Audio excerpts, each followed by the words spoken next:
Hello students, hi, welcome back to my channel learning with Divya. कैसे हैं आप सब। आज हम करेंगे ह्यूमन एक्सक्रीटरी सिस्टम, मानव उत्सर्जन तंत्र की बात, जिसे आप यूरिनरी सिस्टम भी बोलते हैं।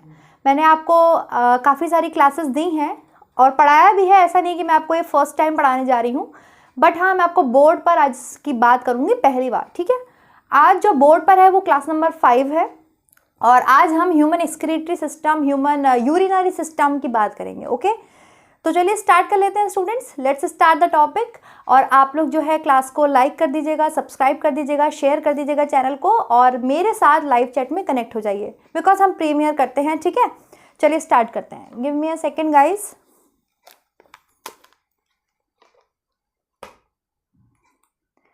कैसा चल रहा है सब, पढ़ाई वगैरह आप लोगों की कैसी चल रही है। बच्चे पूछते हैं मैम एग्ज़ाम कब होगा, एग्ज़ाम कब होगा।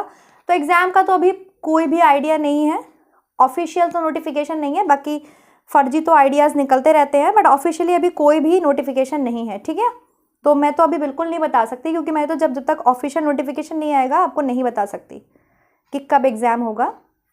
बट हाँ, अभी टाइम है अगर हमारे पास, तो हम पढ़ सकते हैं, अच्छे से अपनी प्रिपरेशन कर सकते हैं। ओके, चलो स्टार्ट करते हैं। Yes, start the topic. Okay, क्या पढ़ाने वाली हूँ मैं आज को आपको, human excretory system, basics of human physiology हो गया था। बेसिक्स मैंने आपको ह्यूमन फिजियोलॉजी के समझा दिए थे कि किस तरीके से हमारी जो ह्यूमन सिस्टम है, एनाटमी है, वो किस तरीके से उसको हम स्टार्ट कर सकते हैं। ठीक है, चलिए फिर। हाँ जी, okay, now I am prepared. Human excretory system, आप इसको बोलते हैं यूरिनरी सिस्टम भी बोलते हैं। आप इसको क्या बोलते हैं, यूरिनरी सिस्टम भी बोल सकते हैं। यूरिनरी सिस्टम मतलब ये उत्सर्जन तंत्र है। ठीक है, उत्सर्जन तंत्र, जो आपके शरीर में बेकार चीजें बनती हैं उनको बाहर निकालने वाला तंत्र जो होता है, उनको बाहर उत्सर्जित करने वाला तंत्र जो होता है, उसे हम उत्सर्जन तंत्र के नाम से जानते हैं। ठीक है, शरीर में जो भी वेस्ट बनता है उसको बाहर निकालने के लिए।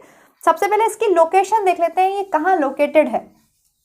ओके, तो उसके लिए हम क्या बनाएंगे, एक बॉडी बनाएंगे, ह्यूमन बॉडी बनाएंगे, जो मैंने आपको बनाना सिखाई है। हमेशा आपको पता होना चाहिए कि हमारी बॉडी का कोई भी सिस्टम कहाँ पर लोकेटेड है। ओके, तो आपको सबको पता है there are 2 main cavity between, है ना। तो यहाँ पर आपके क्या है, एक कैविटी है, इसे हम सिलोमोइक कैविटी बोलते हैं। इसको जो बीच में मसल जाती है, जिसको हम डायफ्राम बोलते हैं, वो इसको 2 चैम्बर्स में डिवाइडेड कर देती है। ऊपर वाली जो कैविटी है वो थोरासिक कैविटी कहलाती है, नीचे वाली कैविटी आपके एब्डोमेन कैविटी कहलाती है। एब्डोमेन मतलब इसे उदर गुहा बोलते हैं। ठीक है, क्या बोलेंगे, उदर गुहा, उदर गुहा। तो उदर गुहा में ही आपके जो है, आपकी किडनीज पड़ी हुई हैं। आपका जो यूरिनरी सिस्टम है वो आपके एब्डोमेन कैविटी में है। यहाँ पीछे की साइड इस तरीके से आपके जो है लाइक दिस, ऐसे आपकी किडनीज हैं। ठीक है, और ये आपके क्या है, यूरिटर है। ये आपका क्या है, ये है यूरिनरी ब्लैडर, एंड ये क्या है आपके यूरिथ्रा।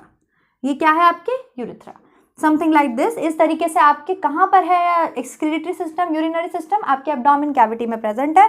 क्लियर है, इतना चीज तो सबको समझ में आ गई थी। अच्छा हाँ, एक क्वेश्चन है, मैं आप लोगों को अगर कोई क्वेश्चन दे रही हूँ, आंसर करने के लिए दे रही हूँ, तो इट मीन्स उसका आपको रिप्लाई करना है। ओके, ऐसा नहीं है कि उसको आपको रिप्लाई नहीं करना है, आपको उसको रिप्लाई करना है।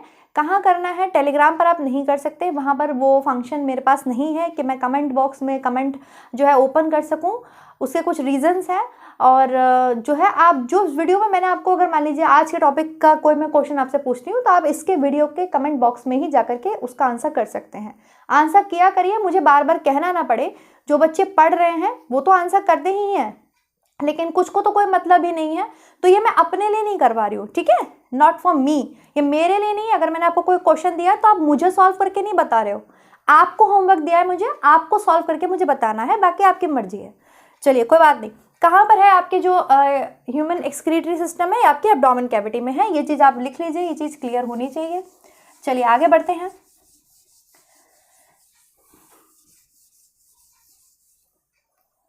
ठीक है भाई, तो हमारे पास क्या क्या होता है, अब हम यूरिनरी सिस्टम का प्रॉपर एक डायग्राम बनाएंगे। हमारे पास 2 किडनीज होती हैं, ठीक है, 2 किडनीज होती हैं। ये तो मैंगो जैसा बन गया, बीन जैसा होता है। Give me a second. Just like that. Not really that, but just like that. ठीक है, ये है आपके यूरिनरी ब्लैडर और यहाँ नीचे होता है आपके यूरिथ्रा। ओके, ये जो 2 आ रही हैं ये क्या है आपकी यूरेटर्स। इसके ऊपर होता है आपके एड्रिनल ग्लैंड। बनाना मत भूलिएगा इस चीज को। तो वी हैव 2 किडनीज, हमारे पास क्या है 2 किडनीज है। ठीक है, 2 क्या है यूरिटर है, यूरिटर बोलते हैं इसे, यूरिटर। ठीक है, एक क्या है यूरिनरी ब्लैडर है। यूरिनरी ब्लैडर का क्या काम होता है, ये यूरिन को स्टोर करता है। हमारी बॉडी में यूरिन कंटिन्यू बनता रहता है तो उसको स्टोर करता है कौन, यूरिनरी ब्लैडर। ठीक है, और ये जो ओपनिंग है जहां से यूरिन पास आउट हो जाता है इसको बोलते हैं यूरिथ्रा। यूरिथ्रा, तो आप इसमें कंफ्यूज हो सकते हैं कि हम ये जो चीज़ है, ये जो 2 टर्म्स हैं यूरिथ्रा और यूरिटर में, आपको कंफ्यूज कर सकते हैं एग्जामिनर, आपसे गलत तरीके से पूछ सकते हैं, आप खुद भी हो सकते हैं कंफ्यूज कि भाई कितने यूरिटर हैं कितने यूरिथ्रा हैं। यूरिटर 2 हैं। ठीक है, यूरिटर 2 ट्यूब्स हैं और यूरिथ्रा 1 है। तो हमारे पास 2 किडनीज होती हैं, 2 यूरिटर होते हैं और 1 यूरिनरी ब्लैडर होता है। इसमें आपके जो है यूरिन आपके क्या होता है स्टोर्ड होता है। कितना यूरिन स्टोर्ड होता है, ये पीजीटी का क्वेश्चन है, आपसे पूछा जा चुका है। बताइए कितना यूरिन जो है वो यूरिनरी या यूरिन स्टोर नहीं होता है, कितना यूरिन एक ह्यूमन पास आउट करता है। एक ह्यूमन एक नॉर्मल जो है यूरिन कितने मूत्र का निष्कासन करता है। आंसर करिए जल्दी से, फटाफट आंसर करिए कमेंट बॉक्स में, चैट बॉक्स में। कितना जो है ह्यूमन आपके यूरिनरी जो ह्यूमन है वो कितना यूरिन पास आउट करता है, तो 1 से 1.5 लीटर।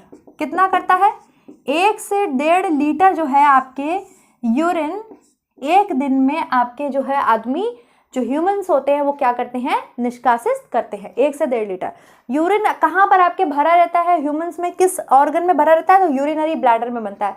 यूरिन बनता कहाँ है, यूरिन किडनी में बनता है। ठीक है, यूरिन कहाँ बनता है, यूरिन किडनी में बनता है। चलिए आगे बढ़ते हैं, इसी के साथ कुछ यूरिन के बारे में जान लेते हैं। ठीक है, यूरिन के बारे में यहीं पर लिख लेते हैं। यूरिन क्या है आपके, जिसे आप बोलते हैं मूत्र। ठीक है, मूत्र कितना मूत्र बनता है, 1 से 1.5 लीटर मूत्र बनता है। 1 से 1.5 लीटर मूत्र आपके बॉडी में रोजाना बनता है। ठीक है, दूसरी चीज इसका कलर कैसा होता है, येलोइश होता है। येलोइश कलर होता है, येलो कलर का होता है। मूत्र का रंग पीला किसके कारण होता है, तो मूत्र का रंग पीला यूरोक्रोम नामक पिगमेंट के कारण होता है। किसके कारण होता है, यूरोक्रोम बोलते हैं। ठीक है, यूरोक्रोम के कारण मूत्र का रंग जो होता है वो पीला होता है। इसका पीएच कितना होता है, what is the meaning of pH. PH क्या है, उल्टा लिख देती हूँ। पीएच क्या होता है, पोटेंशियल ऑफ हाइड्रोजन। पीएच को हम बोलते हैं पोटेंशियल ऑफ हाइड्रोजन। ये क्या होता है, हमारी बॉडी में हाइड्रोजन आयंस बनते रहते हैं, बहुत सारे हाइड्रोजन आयंस बॉडी प्रोड्यूस करती है, but they are not good for us, वो हमारे लिए अच्छे नहीं होते, तो वो हमारी बॉडी से बाहर निकलने होते हैं। ठीक है, उनको मतलब बॉडी से बाहर निकालना होता है। हाइड्रोजन आयंस की मात्रा कितनी है, एक आपके कह सकते हैं एक सॉल्यूशन में कितनी उसमें हाइड्रोजन आयंस की मात्रा है, उसी को बोलते हैं potential of hydrogen, that is pH. ठीक है, उसी को बोलते हैं potential of hydrogen, that is pH. Small short form में बोलते हैं पीएच। तो हाइड्रोजन आयंस की जितनी मात्रा होती है उस आधार पर हम इसको बांट लेते हैं। इसका एक स्केल होता है आपकी, क्या होता है कि स्केल होता है 7, जहां पर लिखा होगा वो न्यूट्रल होगा। ठीक है, 7 क्या होता है, वो न्यूट्रल होता है। तो न्यूट्रल क्या है, कौन सा ऐसा पदार्थ है आप बताइए जिसका पीएच न्यूट्रल है, मतलब वो उदासीन है। फटाफट से आंसर कीजिए। वाटर ऑलमोस्ट हमारा जो है वो न्यूट्रल है, पानी उदासीन है। ठीक है, इसका कोई भी पीएच नहीं है, इसका पीएच 0 होता है, शून्य होता है, उदासीन है, समझ, या पीएच 7 होता है ना। 7 से जितना आप इधर बढ़ते जाएंगे 8, 9, 10 चीजें उतनी ज्यादा आपकी कैसी होती चली जाएंगी, एल्कलाइन होती चली जाएंगी, मतलब क्षारीय होती चली जाएंगी। ठीक है, कैसी होती चली जाएंगी, क्षारीय। तो ब्लड का पीएच कितना है, ब्लड का आपके रक्त का पीएच कितना है, ये सब प्रश्न है आपके एग्जाम में आते हैं। ब्लड का पीएच आपके होता है 7.4। तो ब्लड की जो प्रकृति है वो कैसी हो गई, अम्लीय हो गई, क्षारीय हो गई। 7 से ऊपर चले गए ना, 7 से ऊपर चले गए, 7.4 आ गया है, तो ब्लड का पीएच आपके क्षारीय होता है। ठीक है, मतलब जो प्रकृति है ब्लड के पीएच की वो क्षारीय होती है, स्लाइटली अल्कलाइन होता है। स्लाइटली अल्कलाइन मतलब 7.4 है, तो समथिंग कहीं यहीं पर 7.4 होगा। तो थोड़ा सा जो है ब्लड हमारा कैसा होता है, ऑलमोस्ट न्यूट्रल होता है लेकिन क्षारीय होता है, क्योंकि न्यूट्रल 7 पे है लेकिन 7 से थोड़ा ऊपर है। जो ब्लड की प्रकृति है वो कैसी होती है, क्षारीय होती है, क्योंकि पीएच कितना होता है, 7.4 होता है। यूरिन का पीएच कितना होता है, यूरिन का पीएच आपके 6 होता है, 6.06 होता है। तो यूरिन जो है आपके वो कैसा हो गया, जब हम 7 से ऐसे बैक आते हैं, ठीक है, 7, 6, 5, 4, 3, 2, 1, तो चीज़ें कैसी होती चली जाती हैं, एसिडिक होती चली जाती हैं। एसिडिक मतलब आपकी अम्लीय प्रकृति की होती चली जाती हैं। किस प्रकृति की होती चली जाती है, अम्लीय प्रकृति की, एसिडिक होती चली जाती है। तो आपके यूरिन का पीएच जो होता है वो 6 होता है। तो मतलब यूरिन जो है वो किस प्रकृति का है, वो अम्लीय प्रकृति का है। लिखिए यूरिन कौन सी प्रकृति का होता है, यूरिन का पीएच कितना होता है,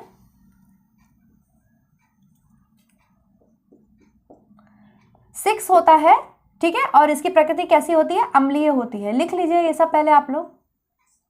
यहीं पर आपके 4-5 क्वेश्चन क्लियर हो गए, बिल्कुल यहीं पर आपके मैंने 4-5 क्वेश्चन क्लियर कर दिए हैं। यूरिन कहाँ बनता है, यूरिन आपके यूरिनरी सिस्टम में बनता है। यूरिन बनाती है किडनीज में यूरिन बनता है, ठीक है। किडनी से यूरेटर से होता हुआ जो यूरिन है, आपका जो मूत्र है वो यूरिनरी ब्लैडर में स्टोर होता है। ये ब्लैडर है, इसको स्टोर करके रखता है। एक दिन में मनुष्य कितना मूत्र का निष्कासन करता है, तो 1 से 1.5 लीटर जो है यूरिन का निष्कासन करता है। बनता कहाँ से है यूरिन, ब्लड से ही तो बनता है ना। ब्लड में वाटर है, आपके ब्लड से ही तो सारी जो वेस्ट पदार्थ है उसी को तो बाहर निकालता है आपका ये जो यूरिन सिस्टम है, यूरिनरी सिस्टम है, और तो कहीं से थोड़ी आता है। आपकी बॉडी में 5 लीटर ब्लड है, तो 5 लीटर यूरिन थोड़ी कर दोगे आप जा करके। 5 लीटर ब्लड है ना टोटल बॉडी में, मैक्सिमम ब्लड कितना होता है, 5 से 6 लीटर। ये प्रश्न भी बनता है कि मनुष्य के शरीर में कितनी मात्रा में रक्त पाया जाता है, तो 5 से 6 लीटर। तो 5 से 6 लीटर यूरिन थोड़ी कर देंगे, यूरिन बनता तो ब्लड से ही है ना। तो ब्लड से ही आपके यूरिन बनता है। 1 से 1.5 लीटर जो है मनुष्य मूत्र का निष्कासन करता है। मूत्र की प्रकृति जो होती है वो अम्लीय होती है। क्यों प्रकृति अम्लीय होती है, क्योंकि इसका पीएच 6.0 होता है। एंड मूत्र जो होता है थोड़ा सा आपके येलोइश कलर का होता है, येलो कलर का होता है। यूरोक्रोम की उपस्थिति के कारण मूत्र का रंग पीला होता है। सब इसका स्क्रीनशॉट ले लीजिए या नोट डाउन कर लीजिए।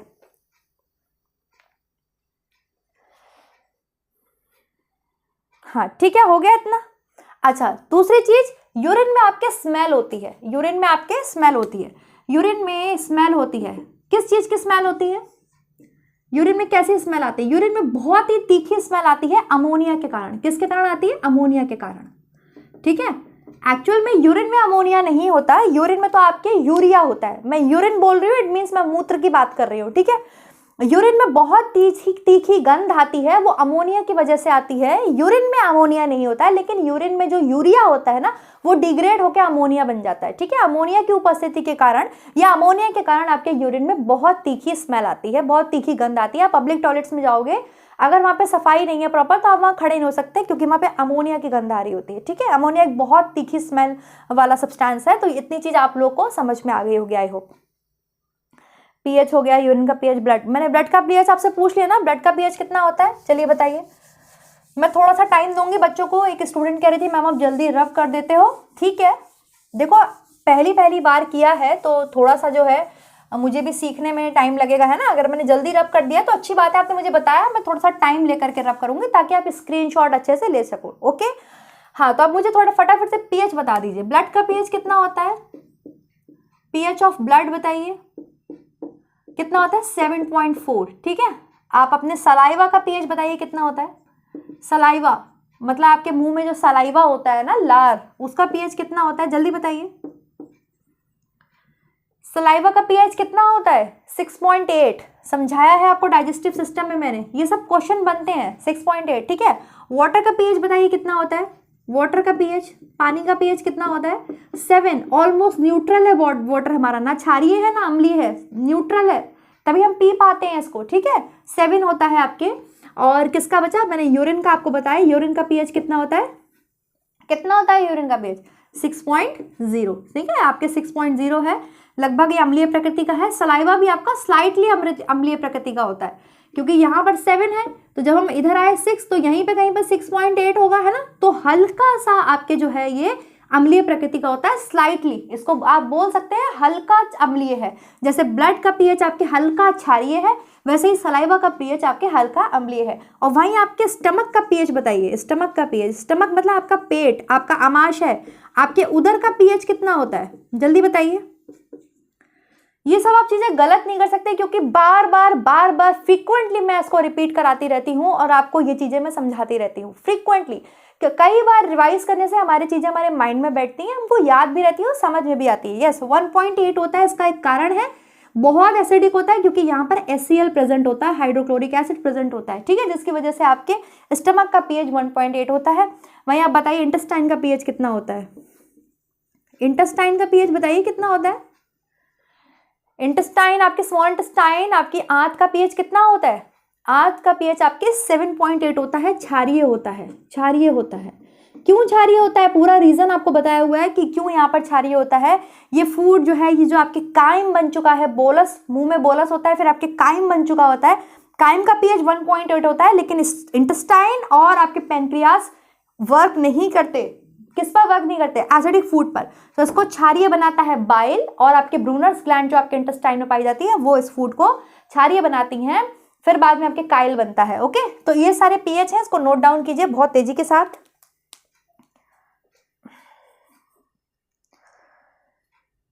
नोट डाउन हो गया? दूसरी चीज बताइए, हमारी बॉडी में हमने बात कर ली यूरिन कितना बनता है, 1 से 1.5 लीटर, ठीक है, 1 से 1.5 लीटर नॉर्मल है, एक नॉर्मल आदमी में बनता है। अब आप बताइए मुझे यूरिया कितना प्रोड्यूस होता है, ये क्वेश्चन भी बन सकता है। शरीर में कितना यूरिया बनता है? यूरिया एक मेटाबॉलिक वेस्ट है, अभी मैं आऊंगी इसकी बात करूंगी। यूरिया एक मेटाबॉलिक वेस्ट है, ये शरीर में आपकी बॉडी में बनता है और ये बहुत खतरनाक है। इसी को निकालने के लिए ही ये यूरिनरी सिस्टम आपकी बॉडी में प्रेजेंट है।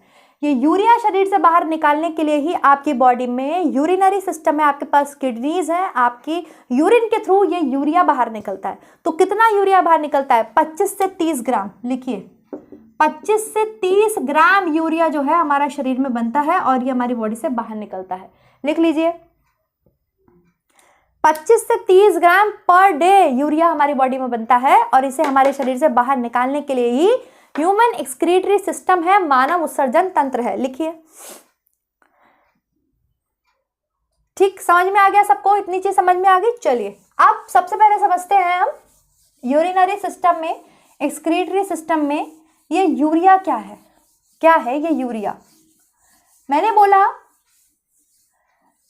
अगर मैं इसको डिफाइन करूँ, human excretory system, human urinary system को डिफाइन करूँ तो मैं क्या बोलूँगी? Removal of metabolic waste from our body. हमें ज़रूरत है यूरिनरी सिस्टम की, किसको रिमूव करने के लिए, बाहर किसको निकालने के लिए? Removal of metabolic waste, metabolic waste from our body. क्या कह रही है ये लाइन हिंदी में? क्या कह रही है? हमारे शरीर से मेटाबॉलिक वेस्ट को रिमूव करने के लिए हम यूरिनरी सिस्टम, हमें जरूरत है। ये मेटाबॉलिक वेस्ट क्या है? What is the meaning of metabolic waste? आप बोलोगे ना मैम ये मेटाबॉलिक वेस्ट क्या है? क्या है मेटाबॉलिक? इससे पहले आपको समझना होगा मेटाबॉलिज्म क्या है। आप क्या समझेंगे? मेटाबॉलिज्म क्या है? बताइए क्या है मेटाबॉलिज्म? कोई मुझे बता सकता है मेटाबॉलिज्म क्या है? अब नाम मत बता देना, चयापचय। आई नो दैट इज चयापचय, but what is the procedure of metabolism? What is the meaning of metabolism? क्या होता है मेटाबॉलिज्म? आपके शरीर में, आपका शरीर कॉन्टिन्यूसली इसमें कुछ ना कुछ निर्माण होते रहता है, कुछ ना कुछ टूटते रहता है, ठीक है, कुछ ना कुछ बनते रहता है, कुछ ना कुछ टूटते रहता है। आपका शरीर सेल से बना है। आपको क्या लगता है कि पहले कौन चीजें थी? पहले कुछ भी नहीं था ह्यूमन में, मतलब दुनिया में कुछ नहीं था। तो ये सब केमिकल्स थे, केमिकल्स रिएक्शंस हो रही थी आपस में, और इन रिएक्शंस ने हो के जो है आज दुनिया बना दी है, ठीक है। ये साइंटिफिकली है। सेल्स का किससे बने हैं? आपको सबसे पहला क्लास मैंने इसीलिए दिया बायोमोलिक्यूल्स का, और आपको बताया कि सेल्स आपके कार्बनिक और अकार्बनिक पदार्थों के बने हैं। तो कैसे बने हैं? इनके बीच में कुछ ना कुछ रिएक्शंस हुई होंगी ना, कुछ रिएक्शंस, कुछ फॉर्मेशन, कुछ टूटना, कुछ बनना, तभी तो आप जो है आप कि सेल्स का निर्माण हुआ है। और फिर इन सेल्स से हम बने हैं, हम सेल्स से बने हैं, सेल से टिश्यूज बने हैं, टिश्यूज से ऑर्गन बना है, ऑर्गन से ऑर्गेनिज्म बना है, ऑर्गन सिस्टम बने, ऑर्गन सिस्टम से हम ह्यूमंस बने, हम ऑर्गेनिज्म बने, हम बहुत मॉडर्न ऑर्गेनिज्म हैं, ठीक है, हम सेल से बने हुए हैं। क्लियर है? समझ में आ रहा है? ये सेल्स में कंटिन्यूसली आपके जो है जब तक आप जीवित रहोगे मेटाबॉलिक रिएक्शंस या बोलते हैं केमिकल रिएक्शन, रासायनिक क्रियाएं होती ही रहती हैं। उन रासायनिक क्रियाओं को हम मेटाबॉलिज्म बोलते हैं, चयापचय बोलते हैं। कुछ ना कुछ बनते रहता है, कुछ ना कुछ टूटते रहता है। जैसे ग्लूकोज क्या होता है, एनर्जी बनाता है, ग्लूकोज एनर्जी के लिए यूज होता है, तो एनर्जी बन रही है, ठीक है। प्रोटीन का निर्माण हो रहा है, प्रोटीन टूटते भी हैं, हम कंटिन्यूसली नया प्रोटीन लेते रहते हैं, हम दाल खाते हैं, दूध पीते हैं, मांस खाते हैं, जो लोग अंडा खाते हैं, नया प्रोटीन भी लेते रहते हैं ना, तो बॉडी क्या नई मतलब पुरानी वैसी बनी रहती है जैसी थी, डिग्रेड नहीं होती, होती है ना। आपके नेल्स बढ़ते हैं, आप उसे काट लेते हैं, वो फिर बढ़ जाते हैं, आपके बाल आप काटते हो फिर बढ़ जाते हैं। सिमिलरली आपकी सेल्स जो डेड सेल्स होती हैं वो रिमूव होती रहती है, नई सेल्स बनती रहती हैं। ऐसे प्रोटीन भी जो पुराना होता है ना उसको बॉडी निकालती रहती है, बाहर निकालती रहती है और नए प्रोटीन्स का यूज करती रहती है। तो इस प्रोसेस को हम मेटाबॉलिज्म बोलते हैं। हिंदी में आप बोलते हैं चयापचय। आई नो इसको शायद चयापचय ही बोलते हैं, हाँ चयापचय ही बोलते हैं, मैंने पिछले शायद चपापचय बता दिया था, इसको चयापचय बोलते हैं हिंदी में। तो ये है मेटाबॉलिज्म। 2 प्रोसेस होती हैं बॉडी में, ठीक है। अगर आपसे मैं बोलूं 1 + 1 हो रहा है = 2, या मैं आपको बोलूं 2 = 1 - 1, सॉरी 1 + 1, तो आप बताओ इसमें क्या डिफरेंस है, आप डिफरेंस बताओ, आप मुझे डिफरेंस बताइए इसमें क्या डिफरेंस है। मेटाबॉलिज्म में कोई चीज बन रही है, कोई बड़ी चीज छोटे छोटे टुकड़ों में टूट रही है। 1 + 1 से 2 बन रहा है, that is catabolism, that is catabolism. Catabolism को हिंदी में बोलते हैं अपचय। मैं गलत बता गई, give me a second. 1 + 1 = 2, that is anabolism, ठीक है। उपचय, इसे हिंदी में बोलते हैं उपचय। 2 चीजें मिलके एक दूसरी चीज बना रही हैं, 1 + 1 = 2 हो रहा है। ये 2 है, ये आपको पता चल रहा है कि ये किन 2 चीजों से मिलके बना है, दैट इज कैटाबॉलिज्म। ये 2 टूट रहा है छोटी चीजों में, फिर आपको बता रहा है कि मैं 1 और 1 से मिलके बनाऊं, दैट इज कैटाबॉलिज्म। कैटाबॉलिज्म मतलब अपचय। इज इट क्लियर और नॉट क्लियर? विजिबल है ना? क्या बताया मैंने, मेटाबॉलिज्म में 2 प्रोसेस होती हैं, एनाबॉलिज्म, कैटाबॉलिज्म। एनाबॉलिज्म मतलब कुछ बन रहा है, प्रोटीन बन रहा है, ग्लूकोज हमारी बॉडी में एनर्जी निकाल रहा है, एनर्जी बना रहा है, एनाबॉलिज्म, ठीक है। 2 चीजें मिलकर एक नई चीज का निर्माण कर रहे हैं हमारी बॉडी में, ये केमिकल रिएक्शंस हो रही है, एनाबॉलिज्म हो रहा है। वही मैंने आपको बोला कुछ टूट रहा है, कट रहा है, कैटाबॉलिज्म मतलब काटने छाटने से आप याद रखो, कैटाबॉलिज्म हो रहा है, ठीक है। अपचय उपचय से अच्छा है, एनाबॉलिज्म कैटाबॉलिज्म याद रखो। आप वैसे मीनिंग समझ सकते हो, कैटाबॉलिज्म मतलब अपचय, अपचय मतलब पचा के रख दिया हमने। तो बड़ी चीज से कोई छोटी चीज आपको पता चल रही है कि ये बड़ी चीज फाइनली किससे बनी है, तो इस प्रोसेस को हम बोलते हैं कैटाबॉलिज्म। इतनी चीज समझ में आई? What is metabolism? मेटाबॉलिज्म आपके शरीर में होने वाली रासायनिक अभिक्रियाएं हैं। क्या है? रासायनिक अभिक्रिया। आपके शरीर में कुछ ना कुछ बनते रहता है, कुछ ना कुछ टूटते रहता है। नए सेल्स बनते रहते हैं, पुराने सेल्स टूटते रहते हैं, नया प्रोटीन बनता रहता है, पुराना प्रोटीन टूटता रहता है, ठीक है। तो 2 प्रोसेस हो गई ना, कुछ बन रहा है, कुछ टूट रहा है। तो बनने को एनाबॉलिज्म बोलते हैं। आपको पता चला कि 1 और 1 जब प्लस हुए तो 2 बने, ठीक है। जब 1 और 1 ने प्लस किया तो 2 बना, ओके। फिर आपको पता चला कैटाबॉलिज्म क्या है कि भाई ये 2 किससे बना है, ये 2 1 और 1 से बना है। इस बड़े ने टूट के आपको बताया कि मैं इससे बनाऊं, ठीक है, या ये मेरा निर्माण है। अब आप बताओ, जब कुछ भी आपकी बॉडी में, या आप कुछ बना रहे हो, फॉर एग्जाम्पल आप कुछ भी बना रहे हो, आप एक सब्जी बना रहे हो, ठीक है। आप सब्जी बना रहे हो, आप मान लो गोभी की सब्जी बना रहे हो, तो आप गोभी काटोगे, आप आलू छीलोगे, आप मटर छीलोगे, जैसा भी आपका मन है। तो कुछ वेस्ट भी तो निकलता है। आलू का आप पील उतारते हो, वो पील उसका वेस्ट है ना। आपने चेयर बनाया, पूरा चेयर आपका बन गया, लेकिन लकड़ी का बुरादा बचा, लकड़ी जो बेकार लकड़ी थी वो क्या, उसका वेस्ट है। सिमिलरली हमारी बॉडी भी जब इतनी सारी केमिकल रिएक्शंस करती रहती है, कुछ बना रही है, कुछ तोड़ रही है, तो कुछ वेस्ट भी तो निकलता है, उसी वेस्ट को हम बोलते हैं मेटाबॉलिक वेस्ट। क्या बोलते हैं उसी वेस्ट को हम? Metabolic waste. Through the process of anabolism, by the process of catabolism, इन दोनों प्रोसेस की वजह से कुछ ना कुछ वेस्ट निकलता है हमारी बॉडी में। जैसे फॉर एग्जाम्पल, आपको मैंने पढ़ाया, आपको बताया भी है, बहुत सी चीजें ना बहुत बार रिपीट होंगी। इसके रिपीट होने का एक कारण है ताकि ये आपके समझ में आ जाए, है ना। Repetition is good, repetition is very good. Revision is very good, क्योंकि इससे हमें चीज़ें रिवाइज होती हैं, हमें सब कुछ समझ में आने लगता है, हमारी अंडरस्टैंडिंग अच्छी होती है, हमें चीज़ें समझ में आने लगती हैं। तो रिपीटिशन होगा, बहुत सी चीज़ें मैं आपको बार बार एनाटॉमी में बताऊंगी, ये ज़रूरी भी है ताकि आपका बिल्डअप हो नॉलेज और आपको वो चीज़ समझ में आए। क्या, जैसे मैंने आपको बताया मेटाबॉलिक वेस्ट क्या हो सकता है, ये सेल है, इसको सेल को एनर्जी चाहिए, ये भूखी है, ये मर रही है, ये रो रही है, इसको एनर्जी चाहिए क्योंकि ये लिविंग है, सेल लिविंग है ना, सेल जीवित है ना, सेल जीवित है कि नहीं है, सेल जीवित है, सेल कार्बनिक पदार्थों की बनी हुई है, सेल जीवित है, इसको हमको नहीं एनर्जी चाहिए, हमारी बॉडी को एनर्जी चाहिए, हमारी सेल्स को एनर्जी चाहिए काम करने के लिए। आप सेल से बने हो, ठीक है, तो इसको क्या चाहिए, हम किस सोर्स में एनर्जी लेते हैं, हम पेट्रोल नहीं खाते, हम पेट्रोल नहीं पीते, हम डीजल नहीं पीते, हम तो ग्लूकोज लेते हैं ना। गाड़ी को चलने के लिए पेट्रोल चाहिए, हमको चलने के लिए ग्लूकोज चाहिए, तो सेल को चाहिए ग्लूकोज, क्या चाहिए, ग्लूकोज चाहिए। अब ये ग्लूकोज ऐसे नहीं बर्न हो सकता, मेरे पास लकड़ी है, मेरे पास कोयला है, लेकिन जलाने के लिए माचिस नहीं है, मैं माचिस कहाँ से लाऊं, मेरे पास माचिस नहीं है, इसकी माचिस है O2 ऑक्सीजन, इसको ऑक्सीजन चाहिए जलने के लिए, ग्लूकोज को ऑक्सीजन कहाँ से मिलती है, रेस्पिरेटरी सिस्टम से मिलती है, आपको पता है हम एटमॉस्फेयर में ऑक्सीजन है, हम ऑक्सीजन ले लेते हैं, ठीक है। अब ग्लूकोज हमारी बॉडी में बर्न हो रहा है, जल रहा है एनर्जी के लिए, ये केमिकल रिएक्शन हो रही है, तो हमें मिलती है फाइनली जाकर के एटीपी। ये एटीपी तो है, यही तो है आपके एनर्जी, इसे हम क्या बोलते हैं, एनर्जी बोलते हैं। लेकिन जब ये प्रोसेस हो रही है हमारे शरीर में, कॉन्टिन्यूसली हो रही है, अभी भी हो रही है, हर समय होती रहती है, जब तक हम जिंदा रहेंगे तब तक होती रहेगी, तो कुछ वेस्ट भी तो निकलता है। मैंने बताया ना, हम कुछ भी बनाते हैं, आप सब्जी बनाते हो, वेस्ट निकलता है नहीं निकलता, आप फेंकते हो उसका छिलका, सब्जी का फेंकते हो नहीं फेंकते हो, आप चेयर बनाते हो, फर्नीचर बनाते हो, फर्नीचर आपका बन गया, कितना सारा वेस्ट निकलता है घर से, आप उसको बाहर फेंकते हो नहीं फेंकते हो। सिमिलरली आपकी बॉडी में भी वेस्ट निकलता है, एक टाइप ऑफ वेस्ट होता है आपके CO2।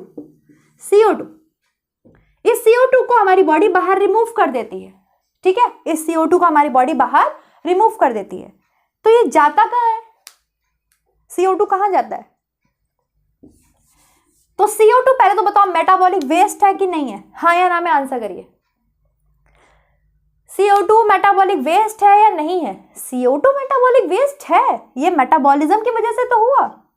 यहाँ पे जो पूरी रिएक्शन हुई एनाबॉलिज्म तो थी, ग्लूकोज ने ऑक्सीजन लिया, एक नई चीज बना के दी हमको, क्या बना के दिया, ATP बना के दिया, लेकिन एक वेस्ट निकला, उसमें निकला ना, उसको हम CO2 बोलते हैं। तो CO2 is a metabolic waste, ये मेटाबॉलिक वेस्ट है ना, ये रिएक्शन से मिला ना आपको, तो इसको बॉडी बाहर निकालती है, इसको कहती है बाहर निकलो। ये किसके थ्रू बाहर निकल जाता है, रेस्पिरेटरी सिस्टम के थ्रू बाहर निकल जाता है। जाता कहाँ है बाहर निकल के, किधर जाता है, ये CO2 किधर जाता है, it is a very toxic gas, मतलब बहुत ज्यादा टॉक्सिक नहीं है, लेकिन ये अच्छी गैस नहीं है, ये अच्छी गैस नहीं है। ये हमारी अर्थ है, ठीक है, ये क्या है, ये हमारी अर्थ है जिस पर हम रहते हैं, जिस पे जीवन है, ये हमारा ग्रह है, हमारा प्लैनेट है, ठीक है।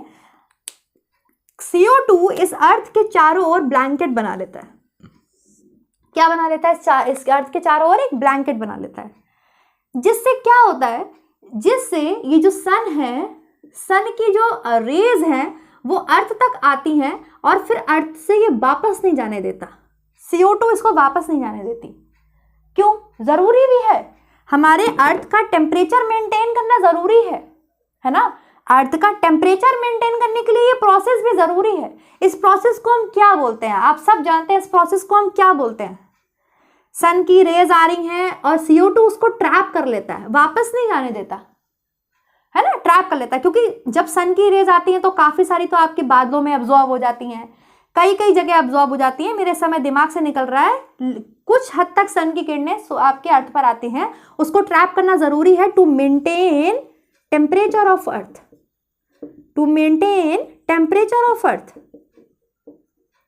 अर्थ का टेम्परेचर मेंटेन करने के लिए, ठीक है। इस जो प्रोसेस है इसको बोलते हैं ग्रीन हाउस इफेक्ट। क्या बोलते हैं, ग्रीन हाउस इफेक्ट। आप बोलोगे मैम आप यूरिया पढ़ा रहे थे, ग्रीन हाउस इफेक्ट पे कहाँ आ गए, कोई बात नहीं, ये भी तो पढ़ना जरूरी है, हेल्थ टॉपिक भी तो है हमें पढ़ना, है ना। अगर मैं यहाँ समझा दे रही हूँ, एक कॉन्सेप्ट से आपको समझा दे रही हूँ कि CO2 आपका मेटाबॉलिक वेस्ट है, तो आपको पता तो होना चाहिए वो जाता कहाँ है। दुनिया का जितना भी जीवित प्राणी है, जितना भी कार्बन सोर्स जल रहा है, CO2 निकल रहा है। जो भी आप मतलब समझ लो, कार्बन एक बहुत बड़ा आपके एलिमेंट है जो सर्वाधिक मात्रा में पाया जाता है। आपकी बॉडी, दुनिया में कितने जीवित लोग हैं जो CO2 निकाल रहे हैं? हर जानवर, हर आदमी CO2 निकाल रहा है, ठीक है। ये जाता कहाँ है? ये अर्थ के चारों ओर एक ब्लैंकेट बना लेता है और सन से आने वाली रेस को ये ट्रैप कर लेता है, ये सन की रेस को वापस नहीं जाने देता। बट अगर जरूरत से ज्यादा ये ट्रैप कर ले, जरूरत से ज्यादा आ जाए सन की रेस और वापस वो जा ही नहीं पा रही है, उसे तो अर्थ का टेम्परेचर बहुत ज्यादा बढ़ जाएगा, बहुत ज्यादा बढ़ जाएगा। और हो रहा है, इसी को तो आप ग्लोबल वार्मिंग कहते हो। ग्रीन हाउस इफेक्ट की आप गैसेस पढ़ते हो ना, कौन कौन सी ग्रीन हाउस की गैसेस होती हैं? कार्बन डाइऑक्साइड, मीथेन, ये पूछा जाता है ना प्रश्न आपसे। तो ये ज्यादा ना हो, ये ज्यादा ना हो, इसके लिए हमारे पास कुछ है, हमारे पास कुछ है, हमारे पास है ये। कौन है ये? ये कौन है बताइए? भगवान है ये आपके, ये भगवान है आपके। कौन कहता है मैंने भगवान नहीं देखे, भगवान नहीं होता है, देयर इज नो गॉड? ये है गॉड, ये प्लांट्स, ये ट्रीज, ये भगवान है आपके। कैसे? ये आपका वेस्ट, ये आपका वेस्ट, आपका मेटाबॉलिक वेस्ट लेकर के, CO2 लेकर के उससे ग्लूकोज बना लेते हैं भाई साहब, और यही ग्लूकोज आपको ये फ्रूट में डाल के दे देते हैं कि लो जी एप्पल खा लो। तो ये भगवान है कि नहीं है? दे आर गॉड, ये तो गॉड है। और हम क्या कर रहे हैं? हम क्या कर रहे हैं? इन्हें मार रहे हैं, इन्हें काट रहे हैं, इन्हें फेंक रहे हैं। जब हम इन्हें मार रहे हैं, काट रहे हैं, फेंक रहे हैं, अपने लिए दुनिया बना रहे हैं, तो अर्थ पर जो है गर्मी बढ़ती जा रही है, ग्लोबल वार्मिंग हो रही है, ग्लेशियर्स पिघल रहे हैं, समुद्र का लेवल बढ़ रहा है, मरेंगे सब एक दिन। किसकी वजह से? CO2 के एक्सेस की वजह से। CO2 एक्सेस बहुत है। CO2 से हमें कौन बचा सकता है? सिर्फ ये बचा सकते हैं, ये भगवान बचा सकते हैं। ये CO2 का यूज कर लेते हैं और उससे अपना ग्लूकोज बना लेते हैं। इस प्रोसेस को हम बोलते हैं, ये फर्दर ये ग्लूकोज आपको ये फ्रूट में डाल के दे देते हैं। इस प्रोसेस को बोलते हैं फोटोसिंथेसिस। फोटोसिंथेसिस, प्रकाश संश्लेषण की प्रक्रिया। ह्यूमंस क्या कर रहे हैं? इन्हें काट रहे हैं, इन्हें फेंक रहे हैं, इन्हें मार रहे हैं। मारो, तुम भी मरोगे। तो क्या करना है हमें? ये भगवान है, हमें इन्हें बचाना है। ऐसी नौबत आ चुकी है कि हमें भगवान को बचाना है, घर में पेड़ लगाने हैं, क्योंकि हमारी बॉडी से कॉन्टिन्यूसली एक मेटाबॉलिक वेस्ट निकल रहा है CO2, जिसको ये यूज कर लेते हैं, ये हमारा वेस्ट यूज कर लेते हैं और हमें जीवनदायिनी, प्राणदायिनी गैस प्रदान करते हैं, जो हमें जीवन के लिए जरूरी है। ऑक्सीजन, वो तो भूल ही गई मैं, ऑक्सीजन भी तो देते हैं ये आपको, देते हैं कि नहीं देते हैं? बताइए, तब भी आप इन्हें मार रहे हैं। आपके शरीर को चलने के लिए ऑक्सीजन चाहिए, उन्हें तो CO2 चाहिए, आपका मेटाबॉलिक वेस्ट चाहिए, आपको जीवित रहने के लिए O2 चाहिए। तो आपको क्या करना है? आपको पेड़ लगाने हैं, पेड़ों की रक्षा करनी है, पेड़ों की सेवा करनी है। आप अगर एक भी पेड़ अपने घर में लगा सकते हैं तो उसे लगाइए, वातावरण को, पर्यावरण को बचाइए, अपने आने वाली जनरेशन के लिए कुछ अच्छा छोड़ के जाइए, ताकि बच्चे आपको अच्छे के लिए याद करें, आपको अब्यूज ना करें कि हमारी जो है धरती बर्बाद कर गए, अपना तो मजे में रह लिए। कहीं थोड़ी दूर के लिए पैदल चले जाइए, आप अच्छा काम कर सकते हैं, आप करिए, ठीक है। तो पहला मेटाबॉलिक वेस्ट मैंने आपको बताया CO2, कार्बन डाइऑक्साइड, ठीक है। अब सिमिलरली हमारी बॉडी में एक दूसरा टाइप ऑफ मेटाबॉलिक वेस्ट है, दैट इज यूरिया। वो यूरिया है, ये बहुत खतरनाक है, ये भी उतना ही खतरनाक है जितना आपके कार्बन डाइऑक्साइड खतरनाक है। ये कैसे आता है? आपको पता है हमारा शरीर में प्रोटीन है, प्रोटीन मोस्ट अबंडेंट, मतलब important nutrient, most abundant nutrient तो आपके कार्बोहाइड्रेट्स होते हैं, क्योंकि कार्बोहाइड्रेट्स नहीं होंगे तो आप चलेंगे ही नहीं, ठीक है। मोस्ट अबंडेंट न्यूट्रिएंट कार्बोहाइड्रेट्स है, बट मात्रा में सर्वाधिक, या बोला जाए फंक्शन जो सबसे ज्यादा परफॉर्म करते हैं वो प्रोटीन्स करते हैं। तो मैंने आपको पढ़ाया था, आपकी बॉडी में प्रोटीन्स पाए जाते हैं। बॉडी में आप नए नए अमाइनो एसिड्स लेते रहते हैं, नए नए प्रोटीन्स आप लेते रहते हैं, पुराने प्रोटीन्स टूटते रहते हैं, पुराने प्रोटीन्स डिग्रेड होते रहते हैं, ठीक है। प्रोटीन क्या है? प्रोटीन क्या है? अमाइनो एसिड की चेन है। क्या है? अमाइनो एसिड्स की चेन है। कितना अमाइनो एसिड प्रोटीन बनाता है? पूरे दुनिया भर का प्रोटीन बनाने के लिए कितना अमाइनो एसिड जरूरी है? 20 अमाइनो एसिड। कितना जरूरी है? 20। केवल 20 अमाइनो एसिड हमें दुनिया भर का प्रोटीन बनाने के लिए जरूरी होते हैं, ठीक है। तो प्रोटीन क्या है? आपके कंटिन्यूसली क्या है? ये एक अमाइनो एसिड्स की चेन है, और ये हमारी बॉडी में टूटते भी रहते हैं, बनते भी रहते हैं, ऐसे ये ब्रेक डाउन होते रहते हैं, ठीक है। तो अब आप अमाइनो एसिड का स्ट्रक्चर बनाएंगे। अगर आप आज भी अमाइनो एसिड का स्ट्रक्चर नहीं बना पाया ना मेरे साथ पढ़ते हुए, तो बड़ी ही मतलब बुरी बात है, ये बहुत बुरी बात है। अमाइनो एसिड्स का स्ट्रक्चर बनाएंगे सब मेरे साथ कॉपी में। ये क्या है? कार्बोक्सिलिक ग्रुप, ये अम्लीय ग्रुप है, कार्बोक्सिलिक ग्रुप है, ठीक है, ये अम्लीय है, ठीक है। एक साइड क्या होता है? फंक्शनल ग्रुप होता है जिसे हम R से रिप्रेजेंट करते हैं। एक साइड क्या होता है? H होता है, हाइड्रोजन होता है। एक साइड क्या होता है? NH2 होता है जिसे हम अमाइन ग्रुप बोलते हैं। क्या बोलते हैं? अमाइन ग्रुप बोलते हैं। ऐसा कार्बन जिसके चारों छोर पर अलग अलग ग्रुप लगे होते हैं, ऐसे कार्बन को हम कायरल कार्बन बोलते हैं। हमारे बॉडी में जो पुराने प्रोटीन होते हैं ना, वो टूटते हैं, जब डिग्रेड होते हैं, तो हमारी बॉडी के अंदर एक भगवान जी हैं जिन्हें हम लीवर कहते हैं। क्या बोलते हैं? लिवर बोलते हैं। It's a very bad diagram of liver. Liver बोलते हैं। आप क्या बोलते हैं? लिवर बोलते हैं। ये लिवर है। जस्ट फॉर योर इमेजिन कि ये लिवर है, ठीक है, ये लिवर है। लिवर में क्या होता है? लिवर क्या करता है? लिवर इस अमाइनो एसिड्स का ये जो NH2 वाला पार्ट है ना, ये रिमूव कर देता है। ये रिमूव कर देता है क्योंकि ये बिल्कुल बेकार पार्ट है। अमाइनो एसिड्स का ये पार्ट बिल्कुल बेकार है। अब बेकार है क्योंकि अमाइनो एसिड डिग्रेड हो रहा है, खत्म हो रहा है, पुराना प्रोटीन है, तो इस NH2 को रिमूव कर देता है। इस लिवर का NH2 को रिमूव करना, ये प्रोसेस कहलाती है डीएमिनेशन। अपनी सब बुक खोलेंगे, किसकी? फूड्स एंड न्यूट्रिशन की। उसमें प्रोटीन का चयापचय वाला चैप्टर निकालिए, प्रोटीन मेटाबॉलिज्म निकालिए, मेटाबॉलिज्म वाला चैप्टर निकालिए, वहां पे प्रोटीन मेटाबॉलिज्म निकालिए और उसमें देखिए what is the process of deamination. देखिए, करिए फटाफट सब बच्चे इतना काम करिए, सारे बच्चे इतना काम जल्दी जल्दी। लिवर क्या करता है? Let me make a small sweet diagram, मतलब clear diagram. I am not like it. एक तो मुझे लग रहा है मेरे मार्कर नहीं काम कर रहे हैं सही से, ठीक है। क्या था? COOH RH NH2। क्या करता है लिवर? मैं अब यूरिया पढ़ा रही हूँ, ठीक है, दूसरा मेटाबॉलिक बेस यूरिया की बात करने जा रही हूँ। इस अमाइन ग्रुप को निकाल देता है और उसको ये वाला ग्रुप जो है वो लिवर को बहुत अच्छा लगता है। क्यों? क्योंकि इस ग्रुप से वो जरूरत पड़ने पर इस ग्रुप से, इतने ग्रुप से वो ग्लूकोज बना सकता है। जरूरत पड़ने पर लिवर आपके ग्लूकोज बना सकता है। अगर आपकी बॉडी में कार्बोहाइड्रेट्स नहीं है, आपकी बॉडी में कार्बोहाइड्रेट का स्टोर भी खत्म हो चुका है, तो जरूरत पड़ने पर नॉन कार्बोहाइड्रेट से लिवर ग्लूकोज बना सकता है। इस प्रोसेस को क्या बोलते हैं बताइए? This process is known as, non carbohydrate से ग्लूकोज का बनना, ग्लाइकोनियोजेनेसिस। ग्लाइकोनियोजेनेसिस पढ़ाया है ये सब मैंने। ग्लाइकोजेनेसिस, ग्लाइकोनियोजेनेसिस, ग्लाइकोलाइसिस, ठीक है, ग्लाइकोलाइसिस या ग्लाइकोलाइसिस, ग्लाइकोजीनोलाइसिस, चारों टॉपिक मैंने आपको पढ़ाए हुए हैं।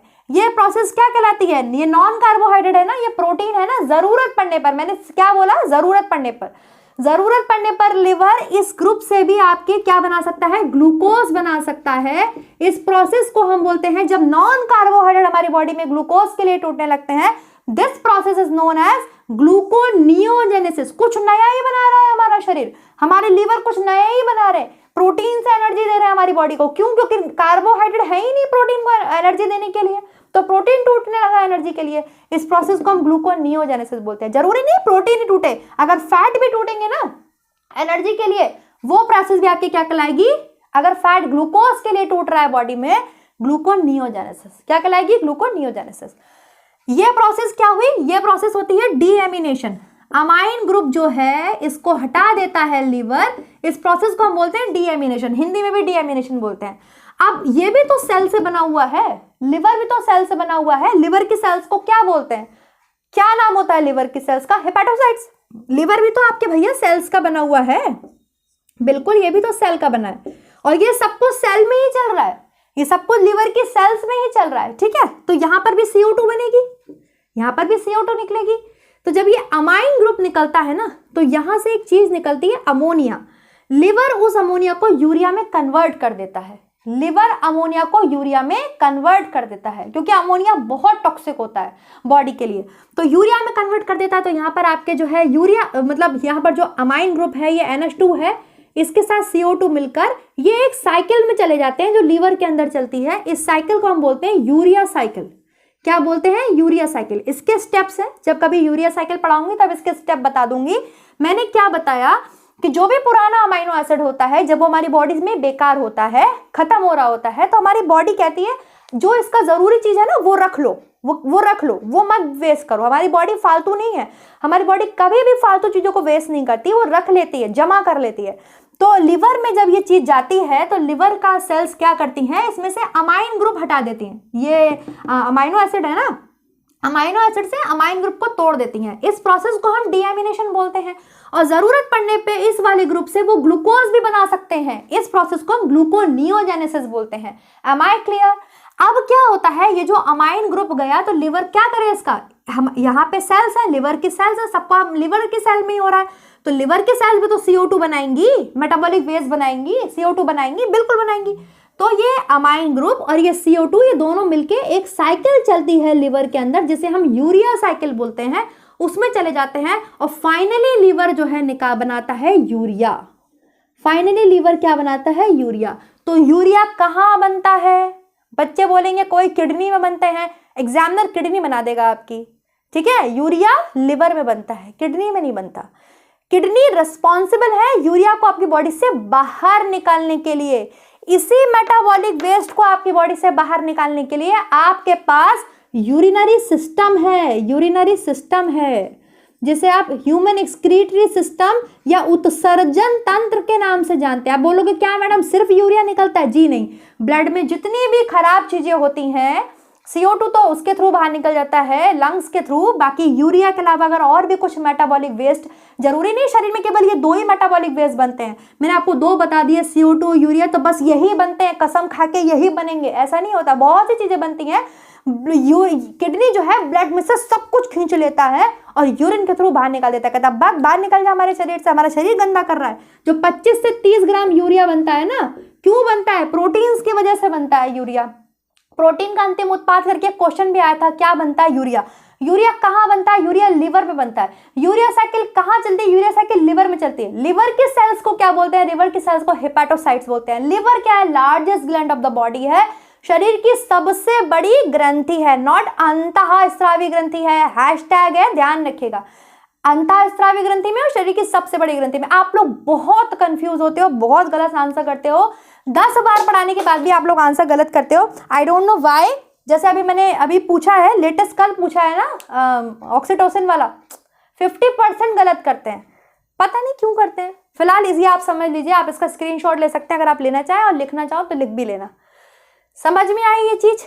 मैंने क्या बताया, जो अमाइनो एसिड हमारी बॉडी के लिए अब जरूरी नहीं रहे, हमारी बॉडी के लिए खत्म हो रहे हैं, नहीं जरूरत है, वो बॉडी लिवर के पास लेके जाती है, क्योंकि लिवर पिताजी हैं, ठीक है, इसको छोड़ दो, ये तो महापिताजी हैं, ये राजा महाराजा हैं, इनकी बात छोड़ दो। एक दूसरे पिताजी हैं, वो है liver, largest gland of the body है, शरीर के सबसे बड़े हैं, तो सबसे बड़े हैं तो काम भी तो कुछ बड़े बड़े करेंगे ना। तो ये क्या करते हैं, ये अमाइनो एसिड से अमाइन ग्रुप को निकाल देते हैं, क्योंकि ये बिल्कुल फर्जी ग्रुप है अमाइन ग्रुप इनके लिए, अमाइनो एसिड्स का, ठीक है।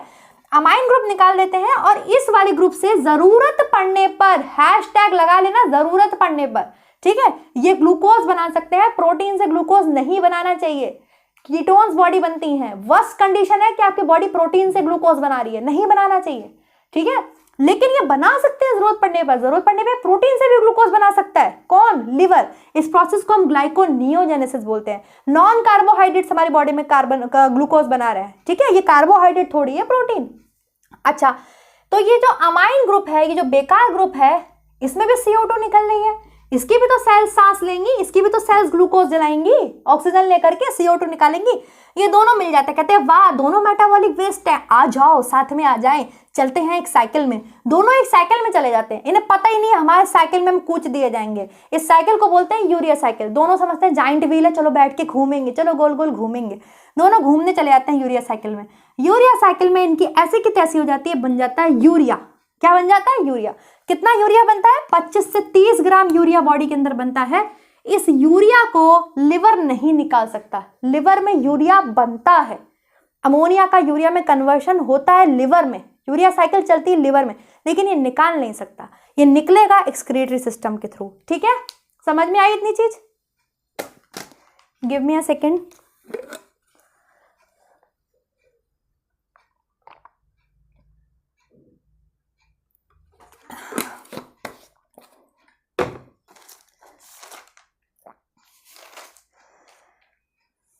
समझ में आ गया? ठीक, अब चलते हैं। वेस्ट पता चल गया आपको, मेटाबॉलिक वेस्ट क्या होते हैं, कार्बन डाइऑक्साइड आपको पता चल गया क्या होता है, आपको पता चल गया यूरिया क्या होती है, कहाँ बनती है। ठीक है, अब इस यूरिया को निकालना है। यूरिया को कौन निकालेगा? यूरिया को निकालती ही किडनी, किडनी यूरिया को निकालती है। अब आप एक डायग्राम देखेंगे और आप समझेंगे ध्यान से। ठीक है,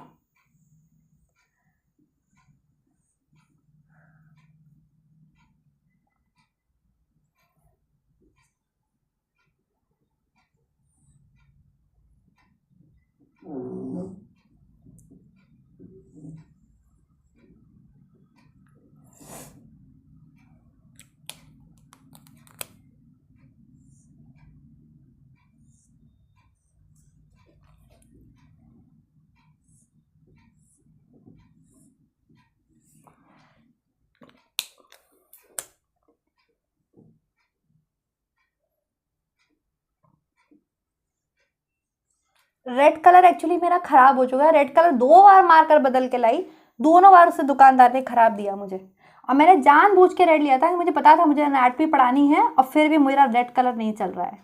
कोई बात नहीं। देखिए भाई, ये क्या बनाया मैंने, क्या बनाया? लिवर, ये क्या है? ये हार्ट है। हार्ट से अवे निकल रही है, ये लेफ्ट साइड है ना हार्ट का, ये लेफ्ट साइड है, ये राइट साइड है। लेफ्ट साइड से कौन सी निकलती है? सबसे बड़ी आर्टरी कौन सी निकलती है? अवे कौन लेके जाता है? आर्टरी लेके जाती है। सबसे बड़ी आर्टरी का नाम क्या है? एरोटा। ये एरोटा है, ओके, ये एरोटा है स्टूडेंट। ये आपके वेना कावा है, वेना कावा। वेना कावा क्या होती है? Largest when of the body. ठीक है, largest when of the body है, ये वेना कावा है। ओके, सुनते जाइएगा, वेना कावा है और ये अरोटा है। तो जो प्योर ब्लड है, हार्ट का जो प्योर ब्लड है, हार्ट से अगर अवे जा रहा है ब्लड, तो ऑब्वियसली ऑर्गन्स के पास जा रहा है, उसको वो O2 देने के लिए जा रहा है, क्योंकि सारे ऑर्गन्स ये सेल से बने हुए हैं। मैंने लिवर और किडनी बनाया क्योंकि मैं किडनी और लिवर की बात कर रही हूँ। ठीक है, तो ऑब्वियसली जब हार्ट से निकल के आ रहा है तो अच्छा खून लेके आ रहा है ना, धमनियां लेकर के आएंगी ना।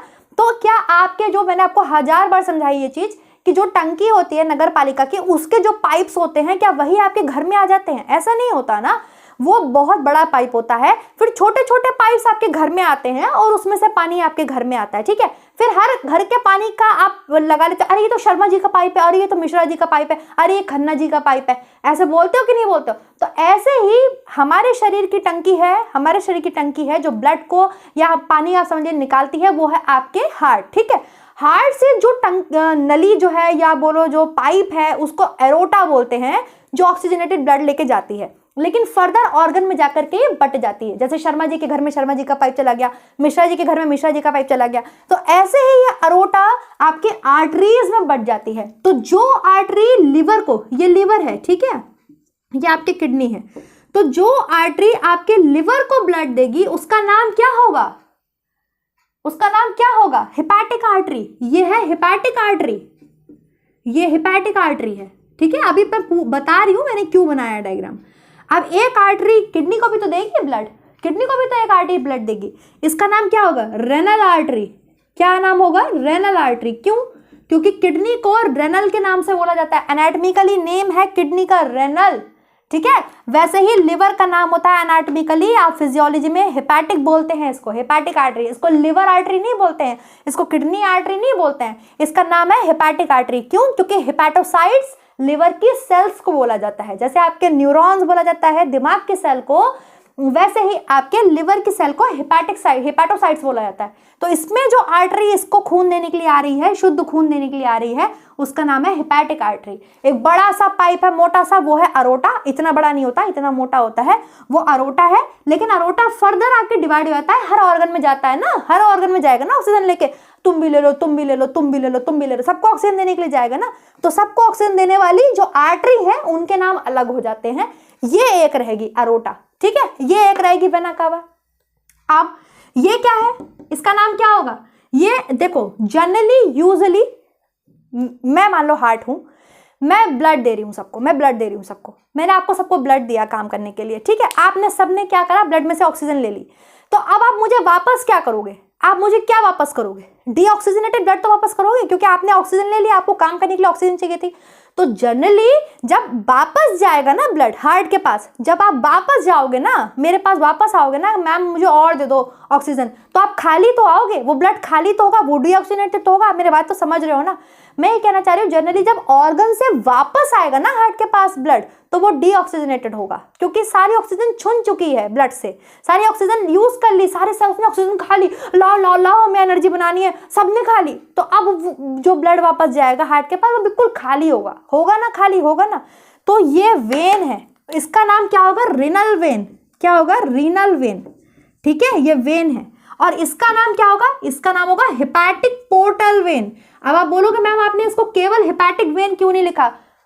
मैं पोर्टल सिस्टम समझा चुकी हूं आपको कि क्यों ये हेपेटिक पोर्टल वेन बोली जाती है, क्यों यहाँ पर पोर्टल वेन बोलेंगे इसे, क्यों नहीं हम इसको हेपेटिक वेन बोलेंगे? क्यों? क्योंकि लीवर से जितना भी इंटेस्टाइनल ब्लड है ना, चलो वो मैं बाद में बताती हूँ, फिलहाल आप इतना समझो, इसको हेपेटिक पोर्टल वेन बोलेंगे। और ये दोनों जाके किससे मिल जाएंगी? ये दोनों मिल जाएंगी सबसे बड़ी वेन से, वेना कावा से, ठीक है। ये प्रिंसिपल है, ये प्रिंसिपल है, ये प्रिंसिपल है, समझ में आ रहा है? प्रिंसिपल के पास सब बच्चे नहीं जा सकते अपनी अपनी वेन लेकर के, अपनी अपनी आर्टरी ले लेकर के। जैसे प्रिंसिपल क्या होती है, कोई चीज बतानी होती है तो वो किसको बताती है? वो क्लास टीचर्स को बताती है, हर एक बच्चे को थोड़ी बुला बुला के बताती है ना।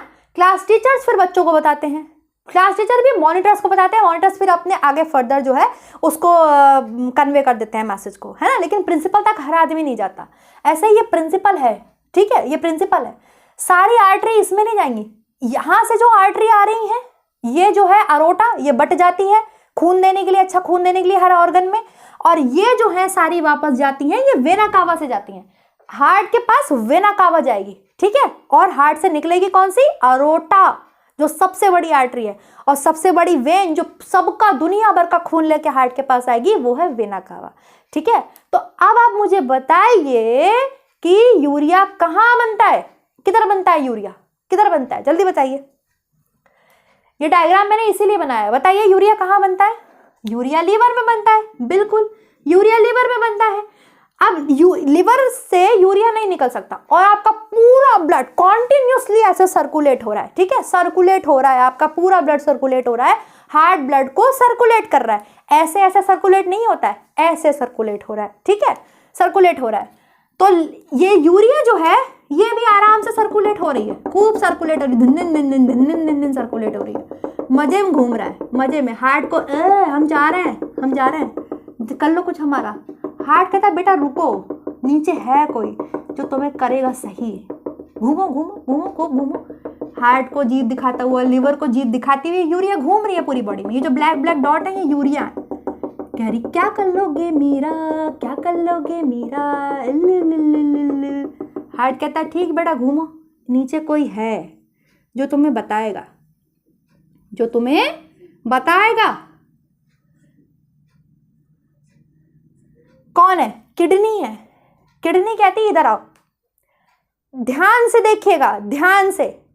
ब्लड सर्कुलेट हो रहा है, हार्ट से सर्कुलेट हो गया, हार्ट से अवे जाएगा तो एरोटा लेके जाएगी ना।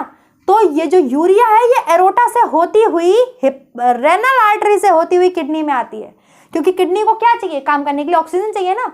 ऑक्सीजन के संग में ये भी आ रही हैं, ऑक्सीजन के साथ में ये भी आ रही हैं। मैंने क्या बोला? जनरली ब्लड आता किसी रास्ते से है, जाता किसी रास्ते से है, ठीक है। मान लो मैं लीवर हूं, मुझे काम करने के लिए ऑक्सीजन की जरूरत है, मैंने हार्ट से कहा मुझे ऑक्सीजन दे दो, तो हार्ट ने एरोटा में अपना ब्लड डाल दिया।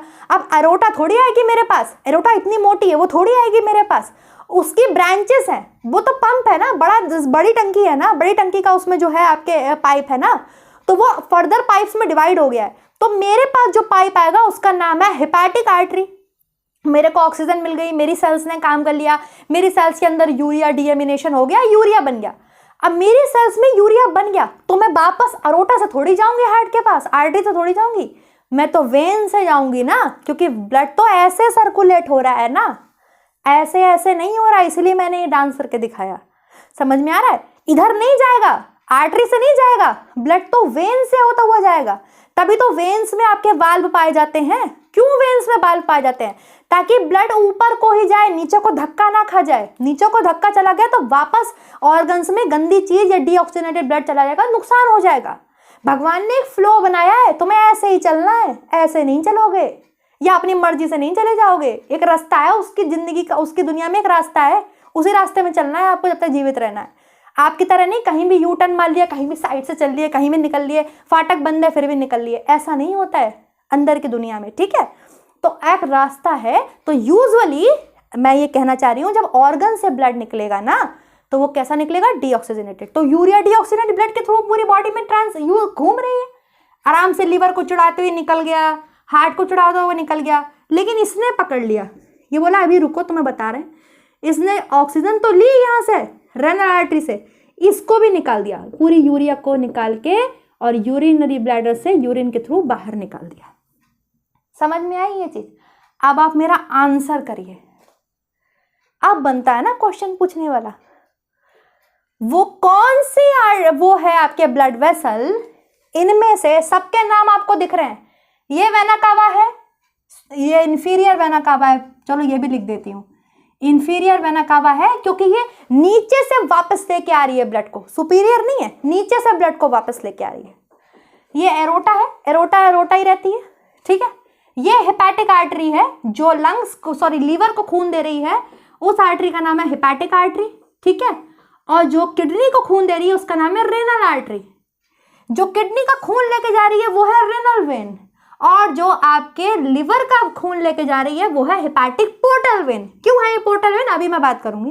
पहले आप मेरे क्वेश्चन का आंसर करिए। इनमें से वो कौन सी ब्लड वेसल है, वो कौन सी ब्लड वेसल है जिसमें यूरिया की कंसंट्रेशन, यूरिया की मात्रा सबसे ज्यादा है? आंसर करिए।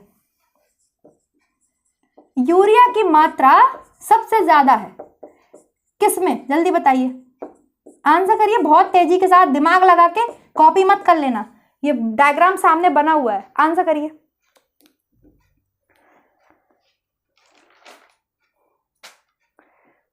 यूरिया कहां बनी? जहां बनी वहीं से निकलेगी तो ज्यादा होगी ना। कहां बनती है? लिवर में। तो लिवर से जब वापस जा रही है हार्ट में, तो कौन जा रही है लिवर से लेकर के हार्ट में? Hepatic portal vein. आंसर क्या होगा? हेपेटिक पोर्टल वेन में यूरिया की कंसंट्रेशन सबसे ज्यादा है, क्योंकि इधर ही तो बनी है यूरिया। यूरिया तो लिवर में बनी है ना, यूरिया साइकिल तो लिवर में चली है ना। अब ये जो ब्लड था ये आया ऑक्सीजनेटेड, फिर आपको पता है ऐसी पतली पतली कैपिलरीज बन जाती हैं। कैपिलरीज क्यों बनती हैं? कैपिलरीज इसीलिए बनती हैं ताकि एक्सचेंज हो सके, किसी चीज का एक्सचेंज हो सके। इन्होंने ऑक्सीजन तो ले ली, इसकी सेल्स ने ऑक्सीजन तो ले ली, लेकिन दे दी यूरिया, दे दी यूरिया। तो जब यहां से ब्लड निकलेगा हार्ट के पास जाने के लिए, तो हायर कॉन्सेंट्रेशन तो हेपेटिक पोर्टल वेन में होगा ना, होगा कि नहीं होगा? हेपेटिक पोर्टल वेन में होगा। हायर कॉन्सेंट्रेशन या यूरिया की अत्यधिक मात्रा किस उसमें होगी? ब्लड वेसल में होगी, हेपेटिक पोर्टल वेन में होगी। समझ पा रहे हो कि नहीं? समझ पा रहे हो ना? इधर आओ, इधर आ जाओ सारे, इधर आओ, यहां आओ, यहां देखो, यहां मेरी आईज में, इधर देखो। समझ में आ रहा है मैंने क्या बोला? मैंने क्या बोला? हार्ट का काम क्या है? देना ब्लड, लेना ब्लड, देना ब्लड, वापस लेना। ठीक है, हार्ट ने ब्लड को दिया, हार्ट ने ब्लड को दिया, एरोटा लेके गई। एरोटा थोड़ी चली जाएगी सब ऑर्गन में, एरोटा बट गई, ये बट गई ना, फर्दर एरोटा बट गई। तो जिस एरोटा ने लिवर को ब्लड दिया उसको बोलते हैं हेपेटिक आर्टरी, जिस एरोटा ने किडनी को ब्लड दिया उसको बोलेंगे रेनल आर्टरी। अब आर्टरी हो गई ना, अब एरोटा नहीं रह गई, मोटे से पतले पतले पाइप हो गए। ठीक है, और अंदर पतले हो जाते हैं ना, बोलते हैं कैपिलरीज हो जाते हैं, ऐसे पतली पतली कैपिलरी हो जाती है, ताकि अच्छे से एक्सचेंज कर सके, हर एक चीज को आपस में एक्सचेंज हो जाए। ठीक है, ठीक। रिनल, इसका जो भी गंदा खून होगा वो कैसे जाएगा? रिनल वेन के थ्रू जाएगा। इसका जितना गंदा खून होगा वो किसके थ्रू जाएगा? हेपेटिक पोर्टल वेन के थ्रू जाएगा। ये दोनों जाके किससे मिल जाएंगी? ये सबसे बड़े उस पाइप से मिल जाएंगी और हार्ट के पास जाएंगी। सबसे बड़ा पाइप है आपके इंफीरियर वेना कावा, जो कि नीचे से लेके जा रहा है। अब जब यूरिया यहाँ बन रही है, लिवर यूरिया बना रहा है ना, लिवर काम कर रहा है ना, लिवर ही ग्लाइकोजेनेसिस करता है, लिवर ही ग्लाइकोनियोजेनेसिस करता है, लिवर ही ग्लाइकोलाइसिस करता है, लिवर ही अमाइनो एसिड से अमाइन ग्रुप को निकालता है, यूरिया साइकिल करता है, क्योंकि ये भगवान जी हैं आपके शरीर के दूसरे। अभी तो बताया मैंने, सबसे बड़ा है तो कुछ तो बड़े बड़े काम करेगा। तो यूरिया तो यहाँ बन रहा है ना, यूरिया साइकिल यहाँ चल रही है ना, तो जब इसमें से ब्लड जाएगा हार्ट के पास तो सबसे ज्यादा यूरिया की कॉन्सेंट्रेशन तो यहाँ पर होगी ना, हेपाटिक पोर्टल वेन में होगी। अब आपसे मैंने पूछा वो कौन सी आपके जो है ब्लड वेसल है जिसमें सबसे कम होगा मात्रा में यूरिया, सारा नहीं निकल जाता है यूरिया, वो होगी रेनल वेन, कुछ मात्रा में यूरिया बच जाएगा, है ना। किडनी है, फिल्ट्रेशन का काम करती है, फिल्टर करती है ब्लड को, फिल्टर करती है ना, ऐसे छलनी लेके बैठी है, पूरा ब्लड छान लेती है, तभी तो उसमें से यूरिया सब गंदी चीजें निकाल लेती है और यूरेटर के थ्रू वापस निकाल लिया। सबसे कम का, अब यहां से भी तो ब्लड जाएगा, इसमें ने भी तो ऑक्सीजन ले ली काम करने के लिए, इसके सेल्स ने, किडनी की सेल्स ने भी तो काम करने के लिए ऑक्सीजन ले ली, तो बहुत थोड़ी मात्रा में यूरिया रह जाती है किसमें, रेनल वेन में। किसमें, रेनल वेन में। आई होप ये चीज आपको समझ में आई होगी। वो कौन सी ब्लड वेसल है जिसमें सबसे ज्यादा हायर कॉन्सेंट्रेशन होगी यूरिया की, हेपाटिक पोर्टल वेन। वो कौन सी है जिसमें कम होगी, रेनल वेन, ये रेनल वेन, ठीक है। किडनी ने सारा यूरिया लेकर के यहाँ से बाहर निकाल दिया, कुछ मात्रा में बच जाता है, वो यहाँ से फिर चला गया, ठीक, समझ में आई। अब वाई मैंने इसको पोर्टल वेन क्यों बोला, ये पोर्टल वेन क्यों है हेपाटिक पोर्टल वेन, आपको मैंने समझाया था, आपको मैंने बताया है जब आपको लिवर पढ़ाया है। अच्छा, कुछ बच्चे ना उन्हें लगता है मैम पढ़ाती हैं फर्जी पढ़ाती हैं, मैम अगर बता रही हैं लिवर हाइपोथैलेमस वाला वीडियो देख लो, क्यों देखें, इन्होंने तो ऐसे डाले हुए हैं, तो बेकार ही होंगे यार, पैसा वैसा तो लेते नहीं है मैम, फर्जी होंगे लेक्चर्स, इनके तो बेकार ही होंगे। ये साइकोलॉजी है ह्यूमंस की, उन्हें जो चीज़ फ्री में मिलती है ना वो बेकार लगती है। नॉट फ्री, अगर मैं आपको कुछ नॉलेज देना चाह रही हूँ, उन्हें लग रहा है इसका पैसा तो लग नहीं रहा है तो फ्री है, ठीक है ना। तो कुछ का होता है, अगर हम पैसा देंगे तो हमें ज़्यादा अच्छा मिलेगा, ज़्यादा बेटर मिलेगा, ज़्यादा बेहतरीन मिलेगा, दिमाग में यह बैठा हुआ है पैसा देकर ही हमें कुछ मिलेगा, क्योंकि पैसा देंगे तो जबरदस्ती पढ़ेंगे भी, तो जहाँ देंगे 5,000 10,000 वहाँ लग के पढ़ेंगे, जहाँ कुछ देना ही नहीं है, 5 रुपये भी नहीं देना, तो वहाँ पढ़ने भी क्यों जाए, ये होता है। और फिर जब मैं क्वेश्चन पूछ लेती हूँ तो 50-50% गलत करते हैं आंसर, है ना। इस पर मैं बात करूंगी आपसे। पोर्टल वेन क्यों है लिवर में, मैंने आपको समझाया था कि जितना भी डाइजेस्टिव ब्लड होता है ना, आपके डाइजेशन सिस्टम का ब्लड होता है ना, डाइजेस्टिव सिस्टम का ब्लड, वो लिवर से होता हुआ हार्ट में जाता है, उसके लिए डायरेक्ट कोई वेन नहीं है जो हार्ट के पास जाए, इससे वेना कावा से जुड़ जाए, आपके डाइजेस्टिव सिस्टम की, है ना, नहीं है। स्मॉल इंटेस्टाइन से डायरेक्ट नहीं है, आपके इससे आमाशय से डायरेक्ट नहीं है। क्यों नहीं है, मैंने आपको चीज़ समझाई थी, क्योंकि हम कुछ भी खा सकते हैं, हम कुछ भी टॉक्सिक सब्सटेंस ले सकते हैं हमारी बॉडी में। तो भगवान ने बोला कि जो डाइजेस्टिव सिस्टम वाला ब्लड है ना, आमाशय का ब्लड, इंटेस्टाइन का ब्लड, लिवर तुम अपने अंदर से गुजारो, लिवर अपने अंदर से गुजारता है सारा ब्लड, और फिर वो सारा ब्लड आमाशय का और आपके इंटेस्टाइन का, स्प्लेन का, सबका ब्लड इसमें से होता हुआ इस पोर्टल वेन के थ्रू आपके हार्ट के पास जाता है। तो ऐसे सिस्टम को शरीर में पोर्टल सिस्टम बोलते हैं, जहां जो रक्त है वो किसी दूसरे ऑर्गन से पास होते हुए हार्ट के पास आ रहा है। मतलब वो हार्ट के पास कब आ रहा है, जब दूसरा ऑर्गन उसको चेक कर ले रहा है कि हार्ट के पास कोई गलत चीज तो नहीं जा रही है, क्योंकि हार्ट के पास से ब्लड तो यहां भी जा रहा है। और अगर यहां मैंने आपको बताया कुछ गड़बड़ पहुंच गया, बस काम खत्म हो गया, ठीक है। यहां गड़बड़ नहीं पहुंचना चाहिए। ऐसे सिस्टम को हम पोर्टल सिस्टम बोलते हैं। मैंने आपको बताया था ऐसे 2 पोर्टल सिस्टम हमारे बॉडी में पाए जाते हैं, इसकी बात मैं करूंगी। ये चीज समझ में आ गई सबको? इज इट क्लियर और नॉट? स्क्रीनशॉट ले लिया? ले लो, बनाने के लिए ले लो। Done done डनाडन। चलो जी, किडनी की बात कर लें थोड़ी सी। किडनी बहुत काम कर रही है बेचारी, यूरिया निकाल रही है बाहर, ठीक है, यूरिया बाहर निकाल रही है। तो चलो भैया किडनी के बारे में थोड़ा जान लें। किडनी आपकी, इसका शेप कैसा होता है, लिखिए कैसा शेप होता है किडनी का? बीन जैसा शेप होता है, ठीक है, बीन शेप्ड होता है। लिखिए बीन शेप्ड। सेम के बीज के समान, समथिंग कुछ ऐसे बोलते हैं ना, बीन शेप्ड होता है। किडनी का वेट कितना होता है, वो शेप कैसा होता है, बीन शेप्ड होता है। किडनी के ऊपर क्या रखी हुई है, ये एड्रीनल ग्लैंड, क्या रखी है, एड्रीनल ग्लैंड, ठीक है। किडनी का वेट लिखिए 120 से, वेट 120 से 170 ग्राम वेट लिखिए। किडनी का वेट कितना होता है, 120 से 170 ग्राम, ये क्वेश्चन पूछा जा चुका है।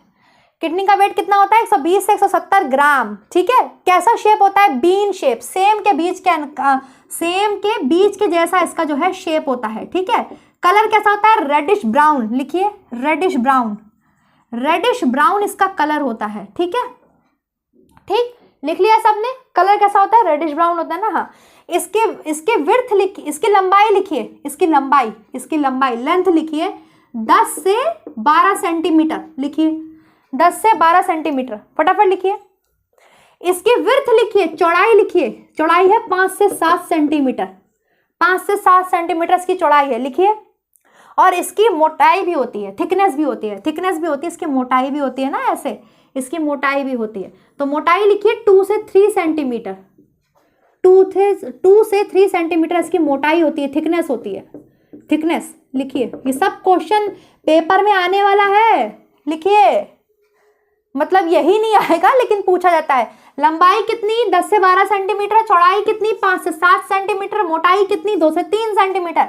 किडनी का वजन कितना होता है, 120 से 170 ग्राम होता है। किडनी का शेप कैसा होता है, बीन शेप होता है। किडनी सेम के बीज के समान होती है। किडनी लोकेटेड कहाँ होती है, अगर मैं कंकाल तंत्र में बात करूं तो जो आपके नीचे ये होती है ना, फ्लोटिंग रिप्स, रिप्स समझते हैं ना आप, रिप्स मतलब पसलियां। ये ले लिया, सबने लिख लिया, डन, स्क्रीनशॉट ले लो, ठीक है।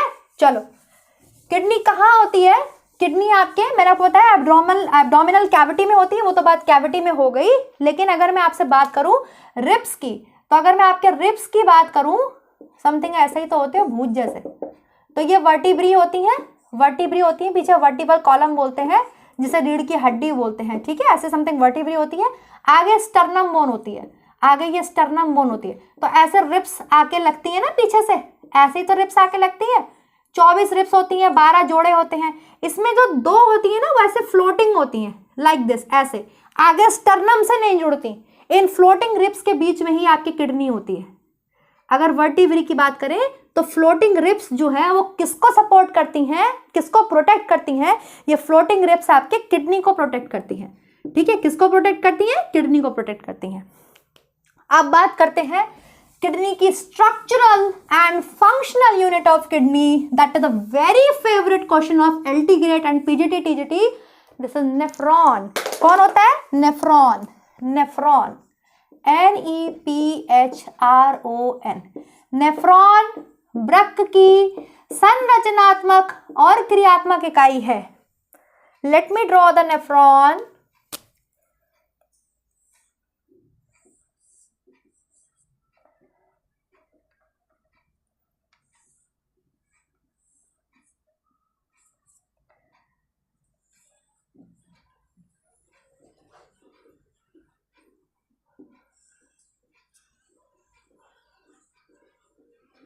दिस इज नेफ्रॉन, ये नेफ्रॉन है, ये नेफ्रॉन है, दिख रहा है स्ट्रक्चर सबको। दिस इज नेफ्रॉन, ठीक है। ये प्याले जैसी संरचना क्या है, बोमन कैप्सूल, यहां क्या होता है, ग्लोमेरुलस, ठीक है, ग्लोमेरुलस, ये नेफ्रॉन है। ये वृक्क की संरचनात्मक और क्रियात्मक इकाई है। Functional and structural unit of kidney, that is nephron, ठीक है। ये नेफ्रॉन का स्ट्रक्चर है। ऐसे एक किडनी में 10 लाख नेफ्रॉन पाए जाते हैं। कितने पाए जाते हैं, एक किडनी में ऐसे 10 लाख नेफ्रॉन पाए जाते हैं, 10 लाख नेफ्रॉन पाए जाते हैं। हमारे पास कितनी किडनी है, हमारे पास 2 किडनी है, तो कितने हो गए, जोड़ लो, एक में 10 तो 2 में 20 लाख, मतलब 20 लाख नेफ्रॉन। हम तो मिलीनियर हो गए किडनी के मामले में, हम सब लखपति हैं। हमारे पास ऐसे 20 लाख नेफ्रॉन पाए जाते हैं। ये नेफ्रॉन का स्ट्रक्चर है। इस प्याले नुमा संरचना को बोमन कैप्सूल कहते हैं। बोमन कैप्सूल कहाँ पाए जाते हैं? बोमन कैप्सूल किडनी में पाए जाते हैं। नेफ्रॉन का स्ट्रक्चर होते हैं, इसमें ग्लोमेरुलस होता है। इस पोर्शन को बोलते हैं डीसीटी,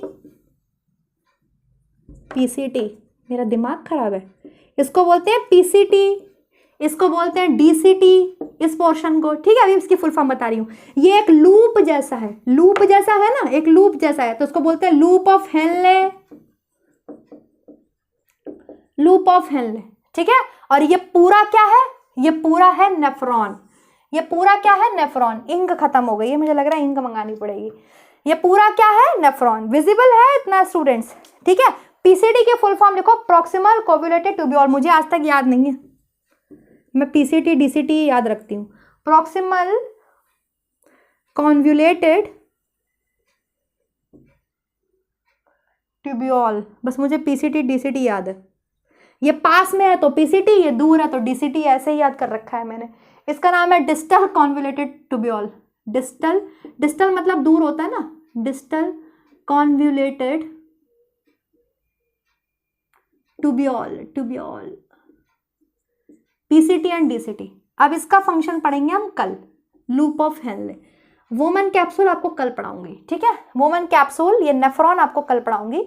आपको पता होना चाहिए नेफ्रॉन का स्ट्रक्चर, ये होता है नेफ्रॉन का स्ट्रक्चर, सब बनाएंगे अपनी कॉपी में। This is nephron, this is the functional and structural unit of kidney. ये वोमन कैप्सूल है, प्याले नुमा संरचना, उसकी आकृति पूछी जाती है। बोमन कैप्सूल, बोमन कैप्सूल कहाँ पाए जाते हैं? पाए जाते हैं नेफ्रॉन में। नेफ्रॉन का है? नेफ्रॉन है आपके किडनी की संरचनात्मक और क्रियात्मक इकाई। नेफ्रॉन कितने पाए जाते हैं? एक में 10 लाख, दो में 20 लाख। क्या क्या होता है नेफ्रॉन में? Bowman capsule, glomerulus, PCT, DCT, loop of Henle. ये लूप है हेनले का, ठीक है। Am I clear? Any issue, any doubt, any problem? आप कमेंट करेंगे, ओके। मैं फिर आपको समझाऊंगी और मैं कल आपको पढ़ाऊंगी नेफ्रॉन, नेफ्रॉन का स्ट्रक्चर, क्योंकि ये इंपॉर्टेंट है, ठीक है। बहुत टफ होती है किडनी अंदर से पढ़ाना, बाप रे, मुझे भी डर लग जाता है पढ़ते पढ़ते। मैं भी कभी कभी सोचती हूँ बच्चों को कैसे पढ़ाऊंगी, लेकिन कोई बात नहीं, मैं नेफ्रॉन पढ़ाऊंगी आपको। नेफ्रॉन आपको अच्छे से समझ में आएगा। अभी तक कोई समस्या हुई किसी को पढ़ने में? कोई दिक्कत हुई नहीं ना? तो लाइक सब्सक्राइब शेयर कर दीजिएगा। Thank you so much guys. आज इतना आपने पढ़ा, बहुत इंपॉर्टेंट है। बहुत सारे क्वेश्चंस हमने आज क्लियर कर लिए हैं। आई होप ये वीडियो आपको पसंद आया होगा। Do like, do subscribe, do share my channel learning with Divya and always support women empowerment. Women empowerment को हमेशा सपोर्ट करते रहिए। Bye bye guys.